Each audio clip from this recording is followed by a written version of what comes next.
মুখ্যমন্ত্রী মমতা বন্দ্যোপাধ্যায়ের যে কবিতা আছে এপাং ওপাং ঝাপাং, তিনি তার একটা প্রকৃষ্ট উদাহরণ। তিনি একবার বিজেপিতে, একবার তৃণমূলে, আবার কখনো তৃণমূল থেকে বিজেপিতে চলে আসতে চাইবেন। বিজেপিতে কারোর ভ্যালুলেস কোনো লিডার যদি তৃণমূলে চলে যায়, সেটা বিজেপির কোনো প্রভাব পড়ে না। পশ্চিমবঙ্গের রাজনীতিতে দল ভাঙাভাঙি মুখ্যমন্ত্রী মমতা বন্দ্যোপাধ্যায় শুরু করেছেন, এটা চলতে থাকবে। তৃণমূল থেকে যদি কেউ এসে যদি ঠিকভাবে যদি বিজেপিটা করে, সে যদি বিজেপির আদর্শটাকে মেনে চলে, তাহলে আপত্তি নেই। তারা জানেন যে বিজেপিতে আসলে আর যাই হোক দুর্নীতিটা করতে পারবো না।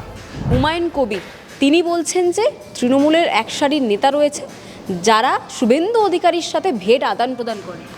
দেখুন, এই বিষয়ে হুমায়ুন কবিরের কোনো মন্তব্যের উত্তর দেওয়া মনে হয় ঠিক হবে না, কারণ তিনি মুখ্যমন্ত্রী মমতা বন্দ্যোপাধ্যায়ের যে কবিতা আছে এপাং ওপাং ঝাপাং, তিনি তার একটা প্রকৃষ্ট উদাহরণ।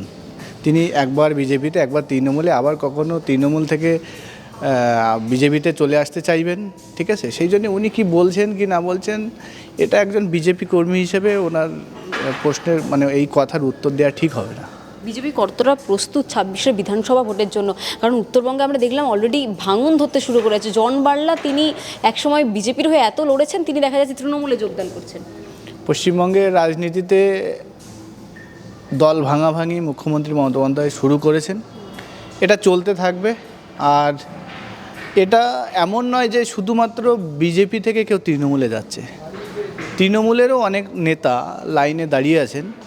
কিছুদিন আগে আপনারা দেখেছেন তৃণমূলের কমিটি গঠন হয়েছে, সেই কমিটিতে অনেক নেতার নাম নেই, অনেককে বাদ দেওয়া হয়েছে। এখন তৃণমূলের মধ্যে দুটো লবি চলছে, তো একটা লবি এখন সক্রিয়, আর একটা লবির কিছু লোক হয়তো বিজেপিতে যোগদান করবেন। তো কে গেল কে এলো, এই অঙ্কটা ততটা মেলে না। কারণ আপনারা দেখেছিলেন যে 2021 সালের আগে প্রচুর তৃণমূলের নেতা বিজেপিতে চলে এসেছিলেন। আমরা ভেবেছিলাম যে বিজেপি মনে হয় এই তৃণমূল নেতাদের হাত ধরে বিজেপি ক্ষমতায় চলে আসবে, কিন্তু সেটা হয়নি। তো বিজেপিতে কারোর ভ্যালুলেস কোনো লিডার যদি তৃণমূলে চলে যায়, সেটা বিজেপির কোনো প্রভাব পড়ে না। তৃণমূল থেকে দুর্নীতিগ্রস্ত একাধিক নেতা বা হাতে গোনা কয়েকজন নেতা বিধানসভা ভোটের আগে বিজেপিতে যোগদান করেন, আপনারা দলের কর্মী হিসেবে মেনে নেবেন, নাকি ওয়াশিং মেশিনের মতো তাদের দুর্নীতিগুলো ধুয়ে ফেলবেন? দেখুন, দল তো পরিবর্তন করে মানুষ, তো বিজেপিতে আসলে ওয়াশিং মেশিন হয় না, বিজেপিতে আসলে মানুষের মনের পরিবর্তন হয়। তারা জানেন যে বিজেপিতে আসলে আর যাই হোক দুর্নীতিটা করতে পারবো না।